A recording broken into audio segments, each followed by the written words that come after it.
Now, we were talking in our meeting about Ben. This is a guy, he got paid, but he gets heckled because he didn't have a shot, okay? So people look at him and they're like, I think he gets, not disrespect, but people just know he doesn't shoot. But in how many ways does he impact the game that are on display in this one? So many, and he's such a dilemma in so many ways. Right. For that reason, I stopped talking about him. He's never gonna. No. He's just not gonna shoot his entire career. So focus on the things that he does well. Okay. Okay, and the thing to me that stands out more than anything else, this guy has elite level speed. And his vision at the tail end of that speed is what creates so many opportunities. This doesn't really make a lot of sense that they're going to get something this good out of this. When he starts here, he's basically, point guard in this league, is so unusual and unique to Ben Simmons. And as a result, you see Jarrett Allen just hanging out in the lane the entire time. He's not worried about where Ben Simmons is going. He ends up getting the block at the rim and is a rim deterrent, which is what you want to do the entire time. So I get why it's frustrating. In a half-court walk-up situation in a big moment, you would like to have your main ball handler be a guy that can hurt you if you don't guard him, honestly. He's not. So instead, there has to be adjustments to other things offensively so that he has an opportunity to impact the game and things he does well. That's what I have learned to do with Ben Simmons, because he does so many things. I'm not saying it's unreasonable to critique the fact that he can't and doesn't shoot. Yeah. I think it's just, I think you said it well, it's odd more than anything else. Yeah, if we sat here and said, hey, God, if only Shaq could bring the ball up once in a while. Like, no, you know what? You don't care. Do what you do. That's right. You know, I've compared you to Magic Johnson, Oscar Robertson, two of the greatest guards to ever play, arguably 1 and 2. And you're that size, you're that kind of stature, you have that kind of game. How great do you want to be? I want to be one of the greatest to play the game. I know it takes a long time to get there, a lot of sacrifices. And that's a big statement. Definitely. Yeah, and a lot of people say that. Are you willing to put in the work? Definitely, I want to. I want to put in that work. I know what I need to get better at, and I think it's just going to take time and commitment. Your versatility, first of all, I have to say, when I watch you play at LSU, just the way that you see the game of basketball, it's almost like it's slow motion for you. So what do you think, like, did you expect these results this soon with the team that you're surrounded by? Like Philly, it was trust the process 2 years ago, but the process is here. I think team-wise, definitely not. I didn't know we would have so much chemistry on the floor. And then actually playing for myself and being able to find the open guy and go down in transition and get buckets or whatever it is, I think that's come a lot quicker than I expected. But it's just all gelling together well. You know, obviously, we saw the news earlier today, and there was a tweet about Joel, who we hope will get back soon with the orbital fracture, that he's got surgery that he'll get. The thing that's really, to me, been so admirable is how much you guys have clicked so soon. I mean, we talk about great tandems, right, in the game, past and present. How were you guys able to do that? And how much time did you spend off the court, either in practice or even outside the basketball gym? And also, when you answer that, talk about how you two have talked about not letting your egos get in the way, too, because I think that's an important thing also. I think early on we didn't really know what to expect. He's just signed this huge contract, everything's going on. What's up, YouTube? Real quick, drop a like, subscribe if you guys are new. In the comments, let me know what's your guys' opinion of Ben Simmons, of the 76ers, if they can make the playoffs. You see, real quick, we got a playmaking shot creator, a paint beast we're going up against. But yeah, just in the comments, let me know what you think of Ben Simmons. If you think he can be one of the top players of all time, if you think he can lead the 76ers to a championship. And you see here, our lineup, I'm using a multi-positional defender as Ben Simmons in this gameplay, using him with Pork Chop on his stretch 5. And you'll see why I chose this build and kind of why I talk about it. But let's just get into it real quick. So Ben Simmons. So with the intro I kind of had, it's obvious, Ben Simmons cannot shoot.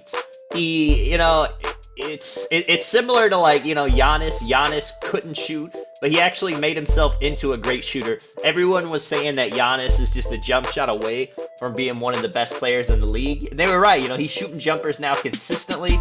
And he's one of the best players in the league. He can't be stopped. If you sag off, he's going to shoot it. If you play him high, he's going to get past you. There's no possible way to stop that man. Now, can Ben Simmons do the same thing? And are they even alike? Like player-wise. So Ben Simmons this year, stat-wise, he's averaging basically like 17, 8 assists, 8 rebounds. So the stats are there, 17 points with not being able to take any jumpers whatsoever. Because as you guys know, Ben Simmons has never made a 3, never really even made a jump shot. So he averages 17 points in transition, basically going to the basket, getting dunks. As you saw, the first like 3 minutes of the video was just me being a highlight reel, getting all kinds of dunks, getting all kinds of layups, assists, all that good stuff. But he averages 17 with not being able to shoot at all. And his free throws even, they're not that great, 60, 70% from the free throw line. So he can shoot free throws a little bit. He's not like DeAndre Jordan levels or anything, but he can't really, he's not going to knock him down every time, so he's missing points there. So scoring-wise, without being able to shoot, he does pretty well there. Assists, obviously, he's great. He's one of the best passers in the league. He finds the open man, and he does a really good job getting assists with an awkward fit, because right now, he plays with Joel Embiid. Some people think they're a dynamic duo. The fit with them two is a little bit awkward. Now, that being said, they're still great when they're on the floor. They haven't been great this year when they're on the floor, but past years, they're good. They make it work. Not everyone's a good fit. Dwayne Wade and LeBron James in Miami, when actually LeBron first got there, they weren't really a great fit, but they made it work. Ben Simmons, Joel Embiid, they do the same thing. They make it work when they're out there. Let's see, how do I want to do this? So I want to go in with, let me go in and talk about Ben Simmons a little bit more first, and then I'll talk about the 76ers and how I think all that stuff's going to go. So I talked about the assists, the scoring, the rebounding. He is a great rebounder. Now, he averages about 8 rebounds a game, just a little bit above 8. So he plays point guard. I think he could really play like power forward too, where, him, Joel Embiid out there, and then when they just have like 3, smaller guys that can all shoot, where he's the only non-shooter, and he could really kind of play like a Draymond Green build. He's a great defender. He might make an all-defensive team this year. His blocks, steals, they're not insane through the roof, but he just plays solid defense. He could basically play 1 through 5. If they put him at center, really, if Joel Embiid wasn't on the team and they had Ben Simmons at center, he could even do that really well. Basically be like a super Draymond. He'd be even better than what Draymond did. Now, I'm not trying to compare Ben Simmons to Draymond, because people see Ben Simmons closer to like Magic Johnson, LeBron James, Giannis, stuff like that. But I'm just saying, with the points, the rebounding, the assists, he could basically do it all, and he could play defense. I think power forward would be his best position. I'm not sure if they're ever going to do that, though. If they keep him at point guard, as long as they have a shooting power forward, then it's not really going to make too much of a difference. He'll still be able to get the drives and all that good stuff. But yeah, man, Ben Simmons, he is just a solid player. Everything he can do, everything he can't shoot. That's what it comes down to. How I'm gonna end it, just talking about Ben Simmons, and then I'll get on to the 76ers, is, Giannis, no one really thought Giannis was going to develop a jump shot. He could rebound, he could throw dimes, he could play defense, and, he could just be a monster in transition. And then once he added that jump shot, it just expanded his game, gave him more dunks, gave him more open shots, basically just opened up his game.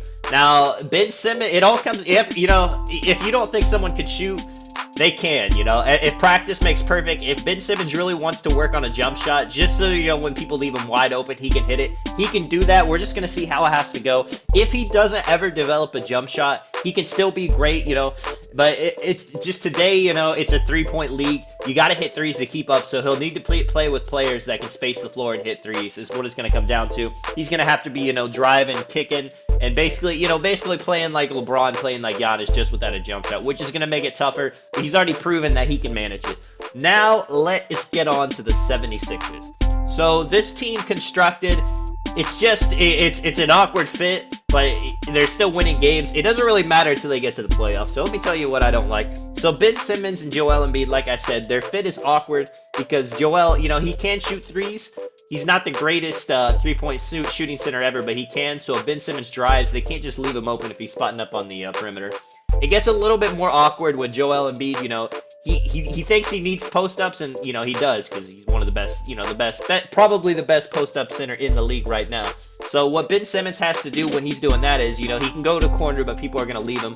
Also, something he could do, he could just kind of be down in the paint area, ready for the rebound if Joel misses. But it's just going to make it to where people can double off Ben Simmons. And it's always going to have like that little bit of awkwardness. But they're both great players, so they can make it work. I don't have too much of a problem with them, but I think it would be better for Ben Simmons, for Joel Embiid, if they didn't play together. But, great players make it work. We're going to see what they do. It all just comes down to the play playoffs. They've proven that they can win games. They just got to prove that they can win at the highest level now. And, you know, if Kawhi didn't hit that crazy fadeaway last year, you know, then maybe, you know, maybe they're in the conference finals and we don't know how it goes. But other than that, the other players on the team, the great players, they also have Tobias Harris. You know, he... what is there to say about him? He's a good player. He proved in the Clippers that he could do a lot of stuff, but he kind of just, when he's playing on the Clippers, he kind of just chills. He kind of just spots up. He doesn't do a whole lot of stuff. I don't think, I think like Ben Simmons, Joel Embiid, and Tobias Harris should be, you know, the forward centers. I don't think that they should have Ben Simmons at point guard, have a power forward along with Tobias Harris out there. I think, you know, Tobias Harris or Ben Simmons, one of them should play power forward full time and then just be able to work. But Tobias is cool, you know. I think he can do more than he actually shows, and I think it can come up big in the playoffs. But, you know, like I said, you know, he's cool. And then now with Al Horford, you know, starting Al Horford at power forward is a terrible idea, and they should never, ever do it because, you know, not Ben Simmons, but Al Horford and Joel Embiid, it's just, you know, they're not athletic enough to be, neither of them should be guarding the perimeter. Both of them should kind of be playing the paint. Now, Joel Embiid and Al Horford, they can guard the perimeter, they just shouldn't be doing it. Now, playing together, it does make sense because both of them can shoot. You know, Joel can post up, Al Horford can pass. You know, Al Horford can pick and pop, Joel can pick and pop. You know, Al Horford can space the floor while Joel posts up. So offensively, that's not the problem. But, you know, and then when you get Ben Simmons, Joel Embiid, Tobias Harris, and Al Horford all in the game at the same time, which, you know, they're the four top players on the team that you think it's going to happen. First, you got Ben Simmons, who can't really shoot that well. You have, you know, Joel Embiid, who can't really shoot that well. So people are going to sag, I mean, you know, to a degree, they're going to sag off those two. Al Horford, you know, if he's playing with Ben Simmons on the, you know, pick and pop, pick and roll and stuff like that, someone's going to be able to help off Joel. They're just going to sag down on Ben Simmons, and it's just going to make for some awkward offense. But, you know, they really got Al Horford because he basically shut down Giannis Antetokounmpo last year by himself.